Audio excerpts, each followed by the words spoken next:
দর্শক, এই মুহূর্তে আপনাদের সাথে যুক্ত হয়েছে আমি শান্ত, চ্যানেল পিটিভি, ফরিদপুরের ভাঙ্গা উপজেলার সোয়াদি নামক স্ট্যান্ডের থেকে। আপনারা জানেন আজ 13 নভেম্বর সারাদিন লকডাউন ডেকেছে আওয়ামী লীগ।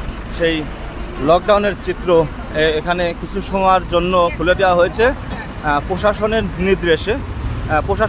কিছু সময়ের জন্য ছেড়ে দেওয়া হয়েছে। তো আবার যখনই লকডাউন শুরু হবে তো সরাসরি আপনাদেরকে দেখানোর সেটুকু নাকি এই পর্যন্তই শেষ। আপাতত যতটুকু জানতে পেরেছি এই পর্যন্তই শেষ।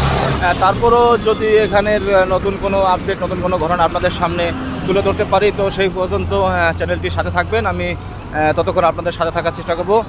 আপনারা জানেন যে সারা বাংলাদেশে আওয়ামী লীগের ডাকা যে আজকে লকডাউন, সেই লকডাউনের চিত্র এটা সোয়াদি নামক স্ট্যান্ডে। এবং এভাবেই বিভিন্ন জায়গা থেকে খবর আসছে, নিউজ আসছে যে সারা বাংলাদেশেই একের পর এক লকডাউনের যে চিত্র সেটা তুলে ধরতেছেন বিভিন্ন আমাদের নিউজ কর্মী যারা রয়েছেন তারা। প্রিয় দর্শক, এরপরে যেটা আপনাদের সামনে আসবে এবং এরপরে কি হয় সে পর্যন্ত দেখার অনুরোধ। সাথে থাকবেন। ধন্যবাদ। আসসালামু আলাইকুম।